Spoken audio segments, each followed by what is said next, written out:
Ya tentu sebagaimana yang kita maklum bersama-sama, belum punya anak memang cantik. Sudah punya anak, kecantikan mulai menurun.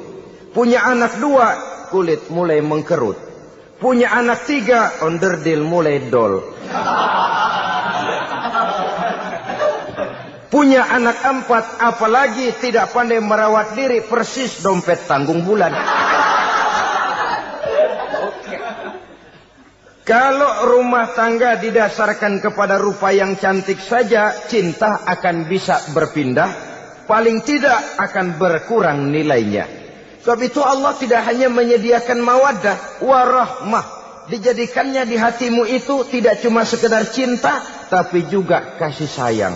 Nah, kasih sayang inilah apabila berakar dan berurat dari nilai-nilai keagamaan yang akan menopang jalinan rumah tangga bahagia.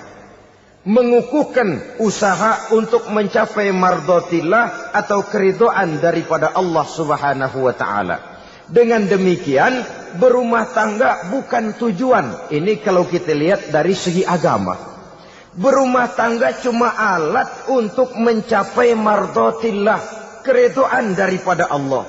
Seorang suami yang pergi pagi pulang sore peras keringat banting tulang mencari nafkah untuk menghidupi keluarganya, kalau niatnya untuk mardhatillah maka pergi usahanya adalah ibadah.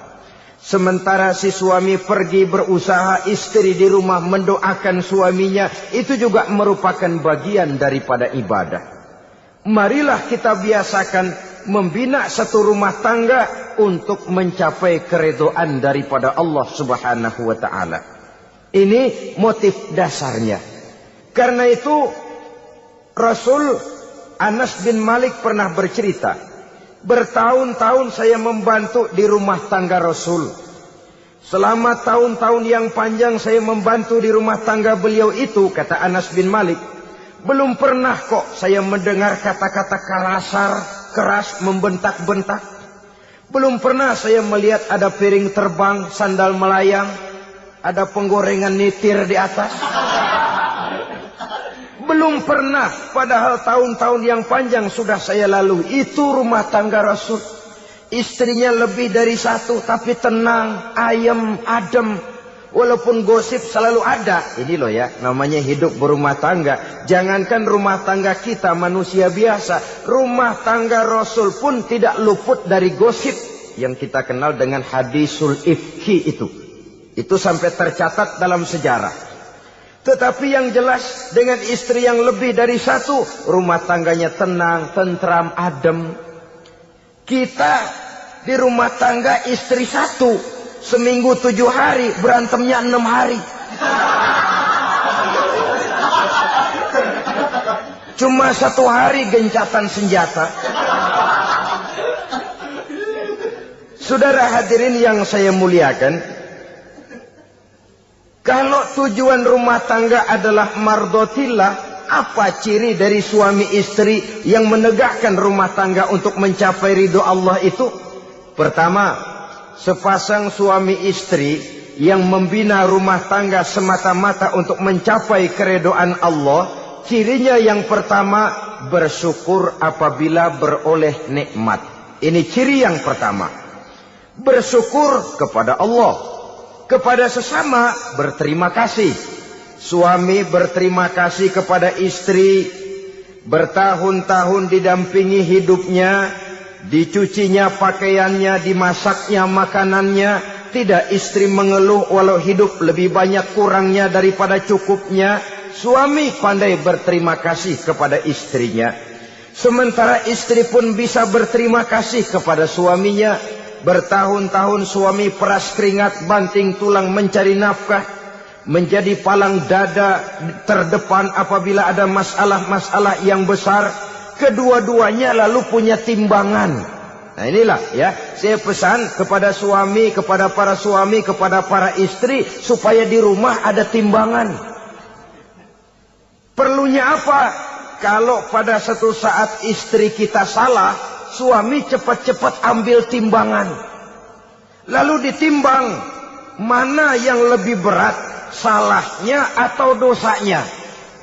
benarnya atau kesalahannya. Ini istri saya jasanya begini, begini, begini, lalu jasanya begini, begini, salahnya ini. Mana yang lebih besar, jasanya atau salahnya? Dengan adanya timbangan, maka keputusan akan objektif. Tapi kalau timbangannya emosi, salah sedikit saja sudah main bentak, main usir, akhirnya keputusan akan mendatangkan kerugian. Sebaliknya, kalau suami yang salah, istri ambil timbangan, ditimbang mana lebih besar, jasanya atau salahnya. Jangan sampai nanti terjadi pepatah, panas setahun habis dihapus oleh hujan satu hari. Jasa istri yang puluhan tahun hapus oleh kesalahannya yang sedikit, atau jasa suami yang bertahun-tahun hapus oleh kesalahannya yang sebenarnya tidak seberapa. Akibat apa itu terjadi? Karena tidak adanya timbangan. Dari rasa bersyukur dan dari rasa berterima kasih ini, saudara-saudara, akan timbullah sifat saling menghargai. Suami menghargai istri, istri pun menghargai suami. Istiqomah, dikasih uang 5.000 senyum, dikasih uang 500 senyum. Itu namanya istri yang pandai bersyukur. Kalau tidak, 5.000 nyengir, 500 manyun. Tahu manyun? Kayak bemo nyari setoran, monyong saja. Ada sikap istiqomah di dalam membina kehidupan berumah tangga ini. Lalu mengerti posisi suami, ini termasuk tanda berterima kasih. Suami saya itu kerjanya apa, golongannya apa, gajinya sebulan berapa. Atas dasar itu, lalu istri menjadi istri yang tahu diri. Walaupun suami harus menyenangkan istri, istri pun hendaknya nimbang, tahu batas kemampuan suami. Kemauan mungkin tidak terbatas, tapi kemampuan sangat terbatas. Kalau suami pegawai kecil, ya mintalah yang kecil-kecil. Kalau suami pegawai rendah, mintalah yang sesuai dengan kemampuannya. Jangan suami gajinya cuma 50.000 sebulan, istri menuntut minta dibeliin gelang yang kayak pelek beca. Tentu sudah overacting namanya. Saudara hadirin yang saya muliakan, kunci awalnya bersyukur kepada Allah. Kalau sudah bisa berterima kasih kepada manusia, hati ini akan mudah bersyukur kepada Allah. Rumah tangga yang pandai bersyukur, berapapun kecilnya nikmat, bukan kecilnya yang dia lihat, tapi karunia Allah yang dinilai. Sehingga dari rasa berterima kasih kepada manusia akan timbullah rasa syukur kehadirat Allah Subhanahu wa ta'ala. Itu yang sering diistilahkan orang, kalau dia punya mobil, dia berkata alhamdulillah kita punya mobil, tetangga kita cuman punya motor. Kalau dia punya motor, syukur kita punya motor, tetangga kita cuman punya sepeda, kemana-mana kekejek melulu. Kalau dia punya sepeda, alhamdulillah punya sepeda, tetangga kita sebelah nggak punya apa-apa, kemana jalan kaki saja. Kalau dia jalan kaki, alhamdulillah kita masih bisa jalan. Tetangga kita sebelah lumpuh bertahun-tahun nggak kemana-mana. Kalau dia lumpuh, alhamdulillah kita masih hidup. Tetangga kita kemarin mati, nggak balik lagi.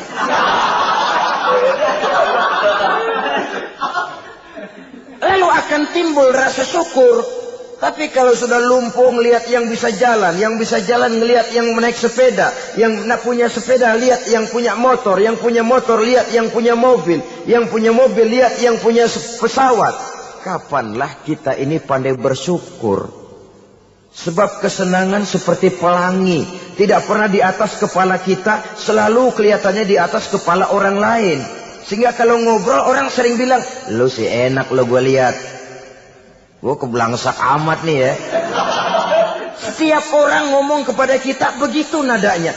Kita yang dilihat enak, sementara kita melihat orang lain enak. Tukang tahu melihat tukang tempe enak, tukang tempe melihat tukang tuak enak, tukang tuak bilang tukang sirsak enak. enak itu seperti pelangi. Namun kalau kita mau merenungi, tidak pernah Allah berhenti memberikan nikmat kepada kita. Sejak kita bangun tidur sampai kita tidur kembali, bahkan tidur itu sendiri, seluruhnya tidak pernah putus dari nikmat Allah.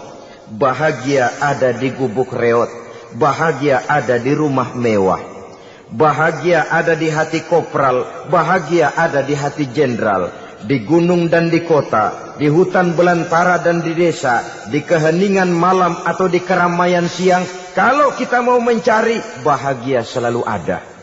Tapi hati yang tidak pandai bersyukur, bagaimanapun banyak kebahagiaan yang meliputi hidupnya, dia tidak akan pernah pandai mensyukurinya.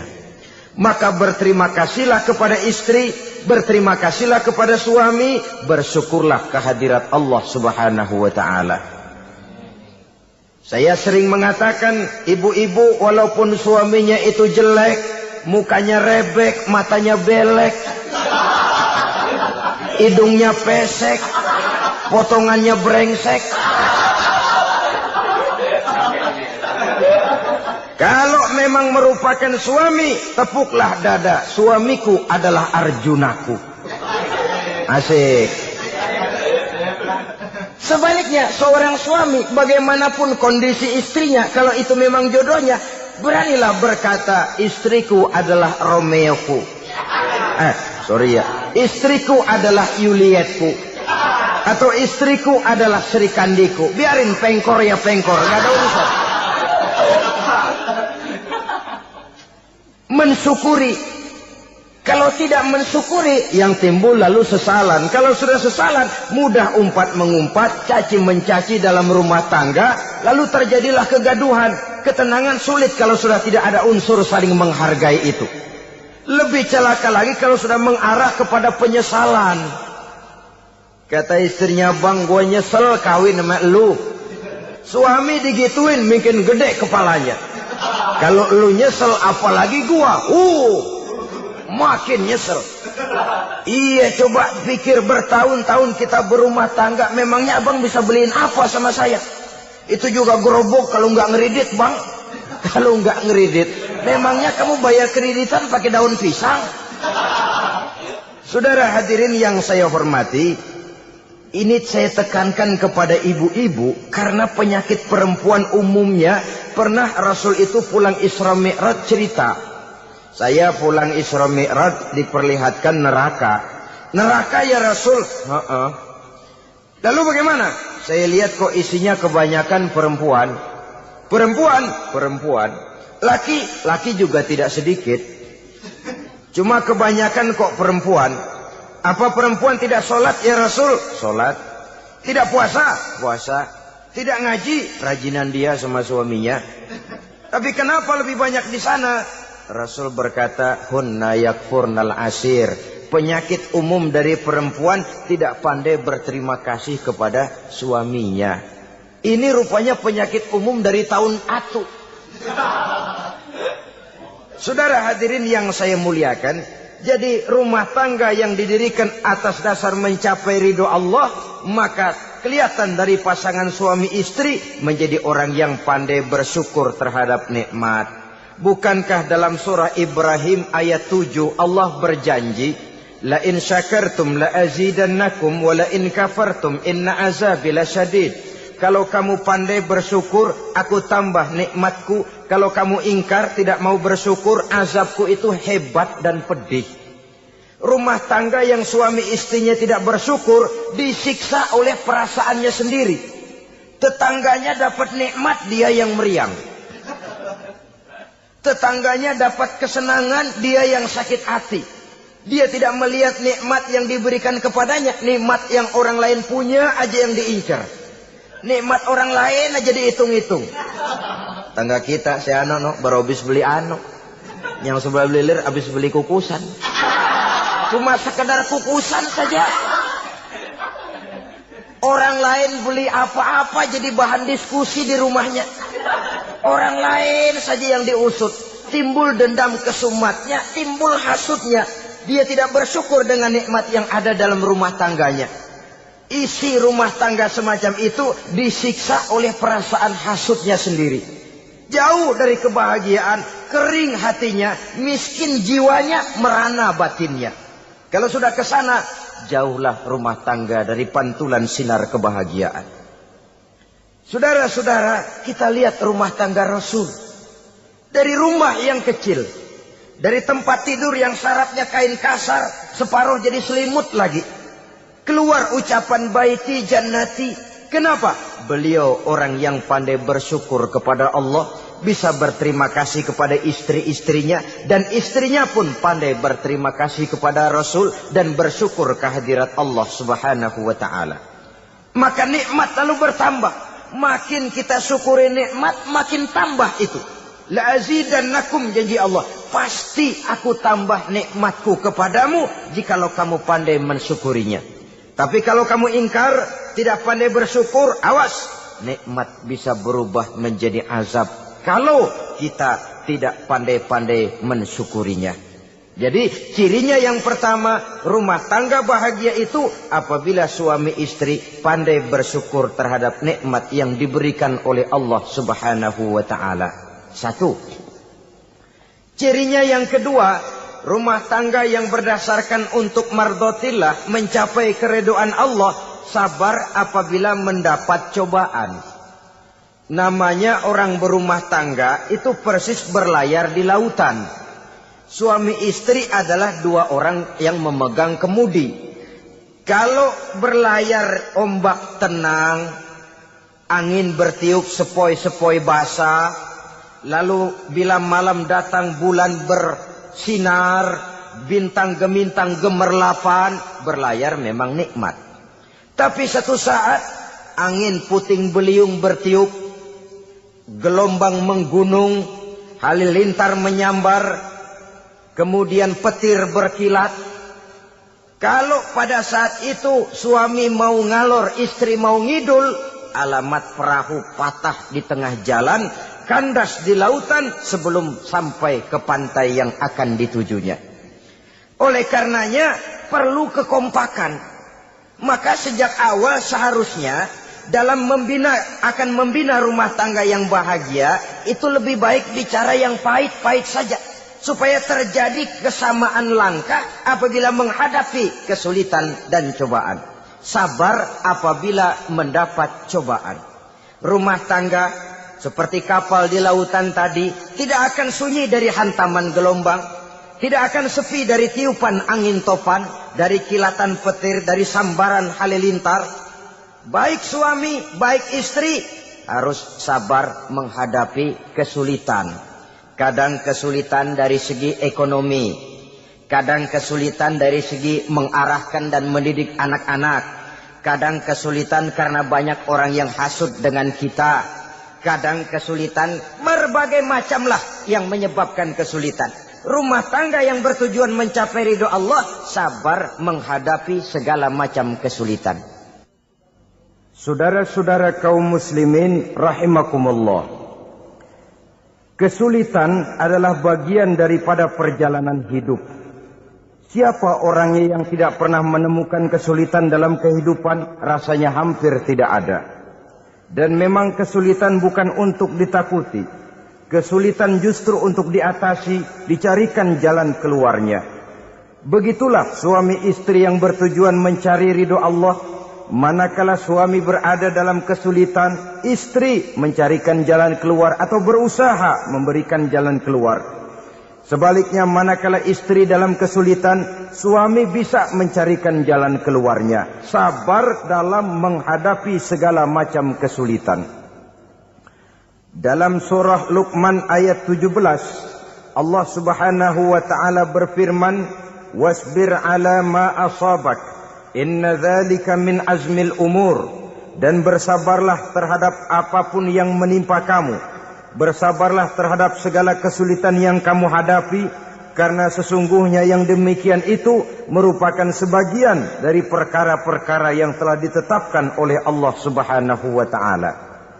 Saudara-saudara kaum muslimin yang berbahagia, kunci sabar sesungguhnya terletak pada keyakinan bahwa segala sesuatu berasal dari Allah dan segalanya akan kembali kepada Allah Subhanahu wa taala.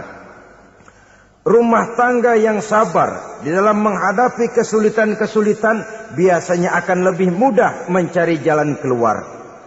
Tapi kalau sedikit kesulitan datang, kita tertimpa oleh kepanikan, oleh kegelisahan, dan oleh ketakutan yang tidak beralasan, maka kesulitan itu bukan saja tidak dapat diatasi, malah rasanya akan menjadi semakin besar di dalam kehidupan kita. Tidak ada rumah tangga yang tidak pernah berhadapan dengan kesulitan, bagaimanapun besarnya rumah tangga itu. Itulah sebabnya kita memerlukan orang lain. Hidup berumah tangga itu seperti orang punya mata. Kalau mata kita kelilipan, kalau mata orang lain kelilipan, gampang kita tiup. Tapi kalau mata kita sendiri yang kena kelilipan, tentu kita memerlukan orang lain untuk meniupnya. Oleh karenanya, suami istri harus saling mencarikan jalan keluarnya. Walaupun kerjanya berbeda, suaminya pergi mencari nafkah, istrinya berdoa di rumah. Kalau perlu melakukan sholat duha, mendoakan agar usaha suaminya dimudahkan, dan begitu selanjutnya. Sehingga dengan adanya kebersamaan, walaupun tidak selalu bersama-sama, maka masing-masing melaksanakan tugas dengan tenang dan merasa yang satu berbuat untuk kepentingan yang lain. Inilah cirinya yang kedua, sabar bila mendapat dan berhadapan dengan segala macam kesulitan. Kadang orang mendapat kesulitan itu berkeluh kesah. Bukan berkeluh kesah, tapi mencari jalan keluar dan mengambil hikmah yang ada di dalamnya apa. Karena bukan kemudahan, kesulitan yang membuat orang dewasa. Bukan kemudahan, tapi kesulitan yang membuat orang berpikir, dinamis, kreatif. Kalau seluruh jalan yang kita tempuh mudah saja, gampang saja, rasanya monoton kita ini. Kehilangan dinamika dalam perjuangan. Kesulitan yang membuat orang matang, kesulitan yang menempa kepribadian untuk lebih dewasa menghadapi bahtera kehidupan, membuat pandangan makin arif, wawasan makin luas, dan analisa semakin tajam. Sama saja dalam hidup. Sesungguhnya pujian sering menjadi racun, dan caci maki kalau kita tanggapi secara positif sering membuat kita makin dewasa. Jarang orang berpikir kalau dipuji. Tapi baru dia merenung dan mencari diri setelah dicaci maki dan dikritik habis-habisan. Walaupun watak umum manusia senang dipuji, marah kalau dicaci maki. Biasanya kalau ketemu cewek cakep kita bilang, kamu cakep deh. Dia paling bilang, ah abang bisa aja. Walaupun dia bilang, ah abang bisa aja, hidungnya mah tetap mekar.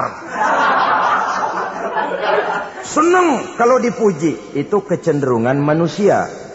Marah kalau dicaci maki, marah kalau dikritik. Tapi sesungguhnya pujian sering jadi racun, caci maki sering jadi obat. Orang takut minum obat karena pahitnya, padahal efeknya itu akan lebih memberikan kesehatan kepadanya. Orang takut menghadapi kritik, orang takut dan tidak ingin dicaci maki, padahal itulah yang sesungguhnya menjadi cambuk kalau tidak dia salah tanggap, menjadi sugesti yang mendorong dia lebih maju lagi. Karena memang bukan pujian, tapi caci maki dan kritik yang membuat kita makin berpikir tajam. Jadi rumah tangga yang berhadapan dengan kesulitan demi kesulitan, biasanya kalau ditanggapi dengan sabar, akan makin mengokohkan fondasi rumah tangga itu sendiri. Tapi kalau kesulitan dihadapi dengan tidak sabar, lalu mencari jalan pintas, kesulitan ekonomi, kebetulan istrinya cakep, istrinya disuruh ngojek. Dah lo ngojek aja deh, gue nungguin setoran dah. Suami tapak di rumah. Saudara hadirin yang saya muliakan, buat sepintas memang mendatangkan materi itu, mengatasi kesulitan ekonomi. Tapi apakah bahagia? Walaupun rumah bisa jadi besar, perabotan bisa serba lebih lengkap dan ada, tapi apakah semuanya mendatangkan bahagia? Sementara suami kehilangan rasa cemburunya, dan dalam agama itu disebut dayus. Dayus, suami yang tidak punya rasa cemburu kepada istrinya. Dan orang dayus kayak begitu, haram mendapat bau sorga. Bau sorga saja tidak dapat, apalagi masuk ke dalamnya. Ya tapi juga jangan lantas mentang-mentang harus cemburu sama istri, overacting. Suaminya nawar sayuran, laki pulang ngomel, lu pacaran ya sama tukang sayur. Itu juga over, saudara-saudara. Kesulitan ekonomi diatasi dengan sabar. Sabar dalam arti berusaha dengan tidak mengambil jalan pintas. Berusaha tetap berada di jalan yang diridhoi oleh Allah. Ini yang jadi problema ini rumah tangga sekarang ini. Kesulitan ekonomi. Di mana lapangan kerja sulit. Di mana persaingan hidup tajam. Sedangkan kita hidup ingin seperti orang lain. Kita mudah gelap mata, mudah picik pandangan, mudah sulit pertimbangan, lalu mengambil jalan pintas. Kadang menjual akidah, menjual keimanan. Kebetulan penderingan kering, ada yang nawarin beras 3 liter sama supermi 2 bungkus. Hari Minggu diajak ke gereja mau. Itu iman kena beras 3 liter telap. Kesulitan ekonomi, saudara-saudara. Sehingga Imam Ali pernah berkata, kadal fakru ayyakuna kufran. Kemiskinan memang mudah membawa orang kepada kekafiran. Kepada perbuatan-perbuatan yang bisa mengundang kekafiran. Oleh karena itu, dalam tamsil lain beliau berkata, kalau ada ular dan ada kemiskinan, kemiskinan yang saya getok lebih dulu. Kemiskinan yang saya bunuh lebih dahulu. Karena kemiskinan mudah membawa orang kepada kekufuran. Bagaimanapun sulitnya ekonomi yang dihadapi dalam rumah tangga, percayalah satu saat jalan keluarnya mesti ada. Mesti ada. Jangan sampai mengambil jalan pintas yang membuat kita keluar dari jalan yang ditinjau dari segi kemasyarakatan pun mendatangkan aib. Ditinjau dari kehormatan berkeluarga pun mendatangkan nista. Ditinjau dari segi ekonomi pun barangkali tidak akan mendatangkan kelimpahan materi. Jalan pintas pada umumnya, saudara-saudara, hanya memberikan kenikmatan yang sekejap. Dan apalah itu artinya kalau harus mengorbankan kesenangan yang abadi dan kekal. Kadang-kadang mengorbankan anaknya sendiri. Anaknya dikomersilkan. Pokoknya siapa yang nyamper lu berangkat aja dah. Asal pulang nenteng pisang sama jeruk sebongsang, orang tua udah anteng aja udah. Saudara hadirin yang saya muliakan, setiap kita selalu berhadapan dengan kesulitan. Karena itu rumah tangga yang bertujuan mencapai mardhatillah, mereka sabar dalam menghadapi kesulitan. Tidak ada beras, puasa saja, puasa sunnah. Puasa sunnah, lapar tapi ada pahalanya. Daripada tidak puasa lalu ngegerundel. Brengsek Tuhan. Gue sembahyang melulu, lapar juga. Sudah lapar, tidak berpahala. Bukankah Rasulullah sendiri kalau pulang ke rumah Aisyah lalu berkata, ya Humairah, ada makanan hari ini? Ada makanan yang enggak ada bang. Alhamdulillah, kalau begitu saya puasa. Pulang dari mana-mana, perut lapar, mau makan tidak ada makanan. Bukan marah, bukan ngamuk, puasa. Maka boleh puasa sunnah, niatnya udah siang. Jam 10, jam 11, asal dari pagi belum makan apa-apa. Niatnya jam 10, sah. Dengan catatan dari pagi belum makan apa-apa. Jangan sudah sepiring setengah baru niat, itu lain. Itu ngojek namanya itu. Pengertian dalam kesulitan. Satu malam beliau pulang dari masjid agak larut. Habis ngajar banyak yang bertanya. Ketuk pintu, Assalamualaikum. Assalamualaikum. 3 kali beliau memberi salam, tidak ada jawaban, tidak dibukakan pintu. Rupanya istri beliau lelah bekerja di waktu siang, tidurnya pules benar. Marahkah Rasul? Tidak. Beliau gelar sorban, tidur di depan pintu. Asraful anbiya wal mursalin ini, Rasul termulia ini, karena menghargai istrinya, tidur di depan pintu. Sampai Aisyah bangun sepertiga malam, terkejut buka pintu, suaminya ada di depan pintu. Beliau bangunkan. Ketika dibangunkan, Rasul lebih dulu berkata, maaf sayang, saya pulang terlambat. Sudah enggak dibukain pintu, tidur di depan, dibangunin, beliau duluan yang minta maaf. Pengertian. Kalau emosi, memang enggak dibukain pintu, tidur di depan. Begitu dibukain, yang enak kita tunjuk jidatnya.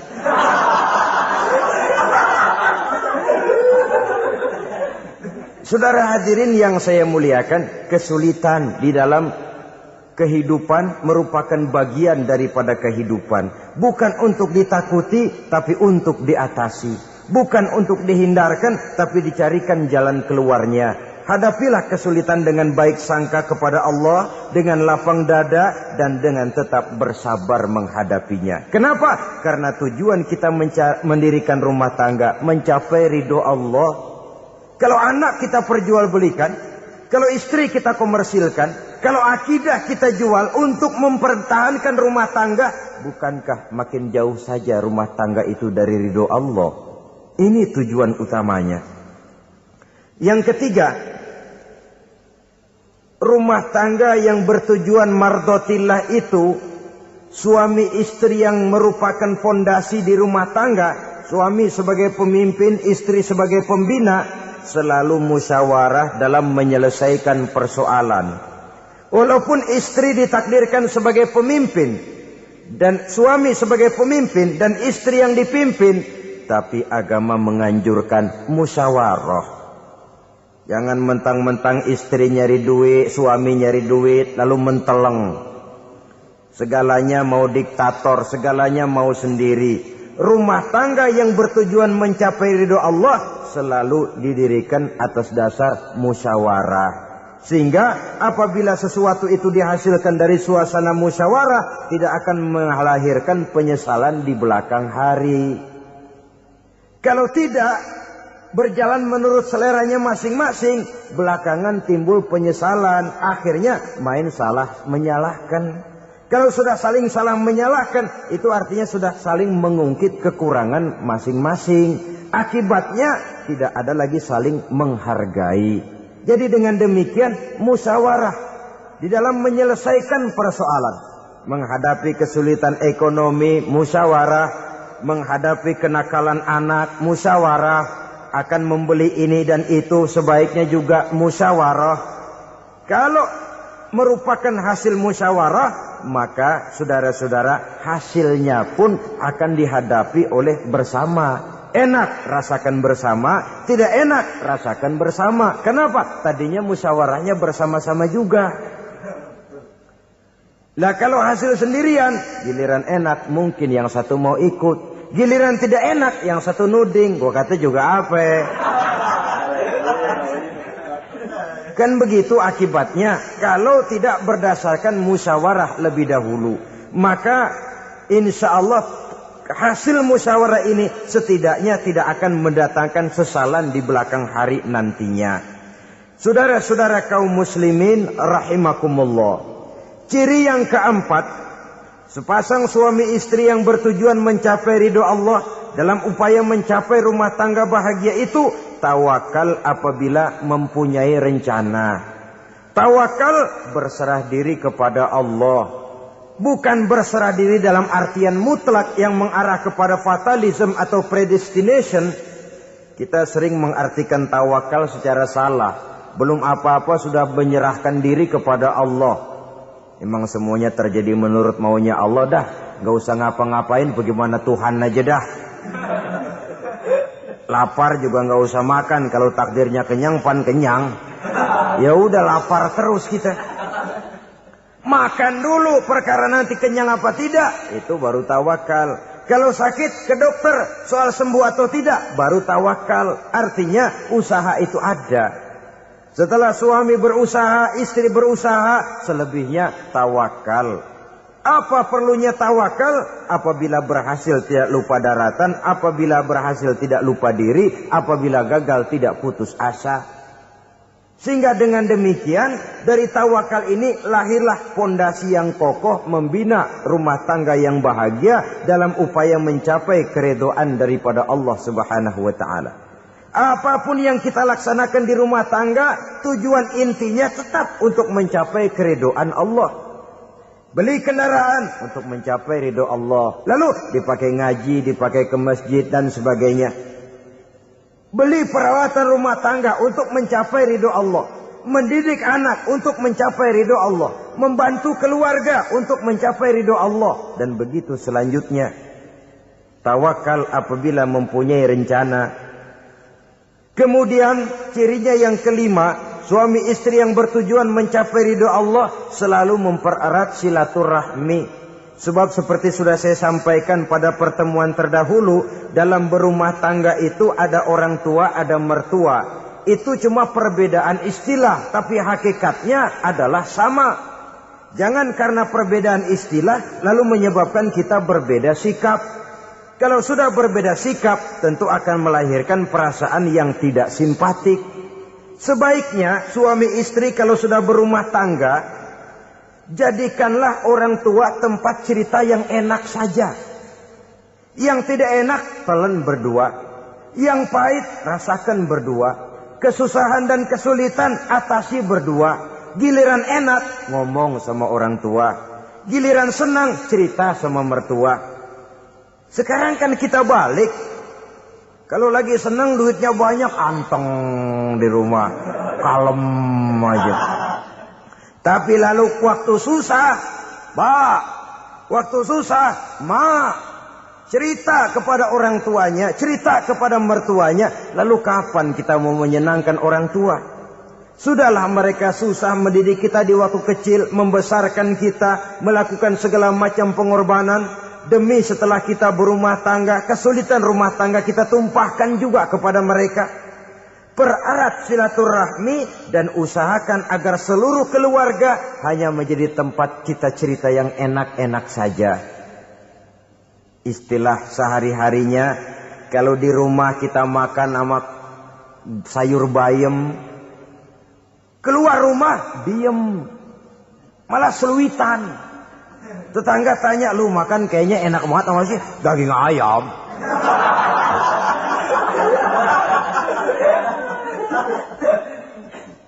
Lalu tetangga kan akan berbisik, itu makannya tuh orang enak bener ya, rumah tangganya tiap hari makan sama daging ayam. Biarlah paling kurang itu jadi doa. Daripada kita makan sama kangkung lalu ribut, ngomel di mana-mana. Gua kesel banget sama bini gua. Di warung ceritanya lagi. Kenapa? Saban sari gua direbusin kangkung mulu. Brengsek. Di warung cerita ada RT, ada RW. Gara-gara makan sama kangkung se-RT tahu. Akhirnya mungkin kalau kita berangkat orang hitung dari jauhan. Lihat, kangkung liwat.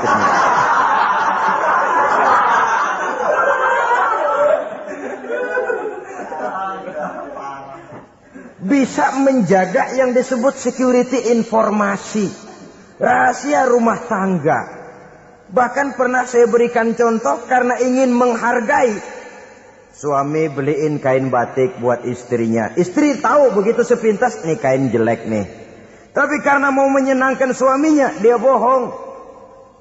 Bagaimana bu, kain yang bapak beliin? Aduh bagus bener pak. Bagus sekali itu kain.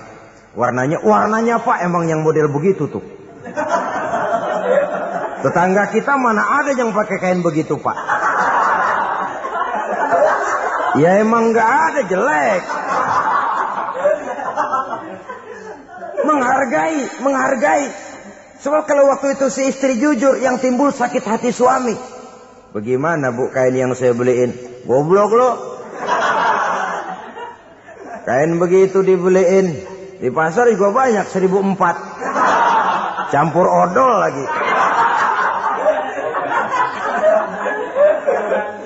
Sudahlah suami punya niat baik, sampai rumah digoblok-goblokin, tidak ada lagi rasa saling menghargainya. Begitu pentingnya mempererat silaturahmi ini, sampai Nabi berpesan, isnani la yanzurullahu ilaihima yaumal qiyamah, qati'ur rahim wa jarus su'. Ada dua golongan manusia yang di akhirat nanti tidak akan dilihat oleh Allah, tidak akan diopeni oleh Allah, didiemin aja. Siapa mereka? Pertama, orang yang suka memutuskan silaturahmi. Yang kedua, tetangga yang jahat dengan tetangganya. Dua golongan manusia ini, pemutus silaturahmi, kemudian juga tetangga yang jahat dengan tetangganya, ini tidak akan dipandang oleh Allah di hari akhirat nanti. Jadi, pererat silaturahmi. Sebab kita ini zon politikan. Makhluk yang bermasyarakat, yang tidak bisa hidup sendirian. Setiap kita memerlukan orang lain. Kita disebut kaya karena ada yang miskin. Kita disebut alim karena ada yang awam. Kita disebut berkuasa karena ada rakyat jelata.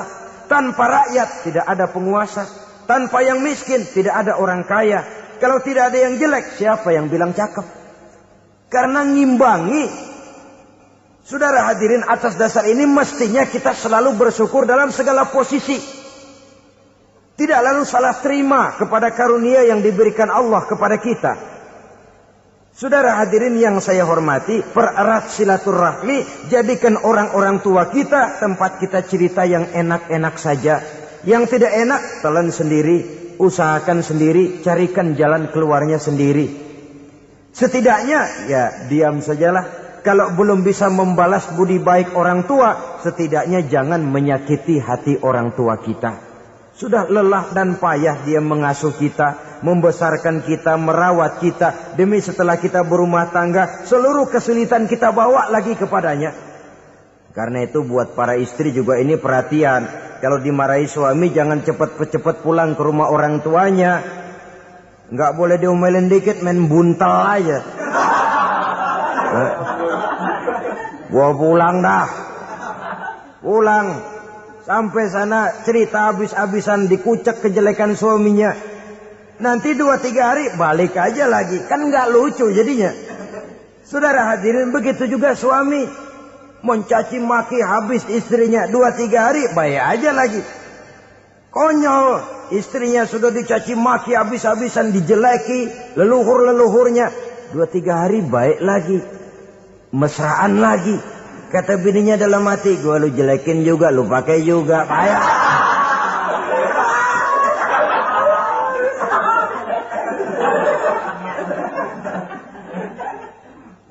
Saudara hadirin yang saya muliakan, itulah sebabnya pada awal tadi saya katakan perlunya kita mempunyai timbangan baik sebagai suami maupun sebagai istri. Nah, dari mempererat silaturahmi ini akan terjalin rasa kekeluargaan. Maka tradisi arisan keluarga itu bagus sesungguhnya untuk mempererat silaturahmi. Cuma celakanya bukan silaturahmi yang jadi tujuan, arisannya itu yang jadi tujuan. Akibatnya apa? Kalau belum narik mah semangat banget datang dah. Begitu udah narik aja udahan. Itu celakanya. Akhirnya silaturahmi jadi nomor 2. Arisan semata-mata yang menjadi tujuan. Sesungguhnya itu bagus untuk mempererat silaturahmi. Karena kalau kita dengan kita sesama saudara sudah tidak saling mau mengenal, bagaimana dengan anak-anak kita? Bagaimana dengan cucu-cucu kita? 2-3 generasi yang akan datang tentu akan lebih saling tidak mengenal lagi. Baiklah ya, yang keenam, suami istri yang bertujuan untuk mencapai keridhaan Allah itu selalu berusaha tolong menolong di dalam kebajikan. Sebab Allah pesankan itu di dalam Al-Maidah ayat 6, wa ta'awanu 'alal birri wat taqwa wa la ta'awanu 'alal itsmi wal 'udwan. Bertolong-tolonganlah kamu di dalam kebaikan, di dalam bertakwa kepada Allah. Jangan bertolong-tolongan di dalam maksiat, di dalam dosa, dan di dalam usaha yang menimbulkan permusuhan. Kalau suami marah kepada seseorang, istri jangan ngipasin. Oh bang, yang begitu mah dibayain tuman. Bu, udah habisin aja dah. Anak-anaknya marahin sekalian. Ngipasin. Istri kesel sama tetangganya, suami ngipasin. Emang tuh tetangga kita, hahu. Habis orang dikipasin. Ta'awanu 'alal birri wat taqwa, bertolong-tolonganlah di dalam kebaikan. Istri malas ngaji, suami mendorong, memberikan sugesti. Suami malas berusaha, istri memberikan sugesti. Saling tolong-menolong di dalam kebaikan dan takwa, dan jangan tolong-menolong dalam dosa dan permusuhan. Kata suami, Bu, daripada kita melarat terus hidup, kita piara tuyul yuk. Kata istrinya, nah, ini sudah menyimpang bang. Bersabarlah, bagaimanapun insya Allah kita tidak akan mati kelaparan. Piara tuyul itu nanti jadi pindah akidah, merusak iman, berteman dengan setan. Apalah artinya kekayaan dan kesenangan sebentar kalau harus mengorbankan kekayaan dan kesenangan yang abadi. Ini sudah alal ismi wal udwan, sesuatu yang mengandung dosa. Saudara hadirin yang saya hormati, kemudian yang keenam, berbaik sangka. Baik suami maupun istri sama-sama saling berbaik sangka. Suami melepas istri, istri melepas suami dengan hati yang ikhlas. Suami meninggalkan istri di rumah dengan jiwa yang bersih dan rasa yang aman. Ada rasa baik sangka, dan ini modal dasar. Kalau sudah dilandasi oleh buruk sangka, tentu yang lahir nanti adalah perasaan-perasaan yang tidak baik. Akibatnya sangat tidak menguntungkan. Inilah beberapa ciri dari rumah tangga yang didirikan atas dasar mardotillah, mencapai keridhaan dari Allah. Nanti akan menyusul tujuan berikutnya, diantaranya mendapat keturunan, diantaranya lagi mendatangkan gairah untuk lebih berusaha mencari rezeki karena sudah merasa punya tanggung jawab berupa anak dan istri. Mempererat silaturahmi, itu cuma tujuan-tujuan sekundernya saja. Tujuan primernya kita melakukan suatu nikah untuk mencapai keridhaan dari Allah Subhanahu wa taala. Silakan punya istri cantik, kaya, tapi tujuan utamanya kita membina rumah tangga untuk mencapai ridho dari Allah. Karena itu dasarnya mawaddatan warahmah. Jangan cuma cinta tapi juga kasih sayang. Cinta, kecenderungan kepada jasmani akan berakhir, tapi kasih sayang, kecenderungan kepada rohani, makin tua malah makin erat, makin tua malah makin mesra. Sehingga kadang kita menampak kakek-kakek dan nenek-nenek lagunya kayak pengantin baru. Apa cinta-cintaan? Tidak. Bagaimana kakek-kakek sama nenek-nenek harus bilang I love you? Yang masih ada itu waktu itu mawaddah, kasih dan sayang. Itu yang akan kekal, itu yang akan abadi. Tanpa materi orang sulit untuk bahagia, tapi materi semata bukan jaminan orang untuk bahagia. Nah, ciri yang terakhir dari rumah tangga yang bertujuan mencapai ridho Allah, sinar agama kelihatan di dalamnya. Baik suami maupun istri sama-sama orang yang taat melaksanakan ajaran agama. Saudara, mudah-mudahan walaupun singkat dapat menjadi sumbangan moral dalam kita mewujudkan rumah tangga yang bahagia menurut contoh yang diberikan oleh Rasulullah Sallallahu Alaihi Wasallam. Terima kasih atas perhatian saudara.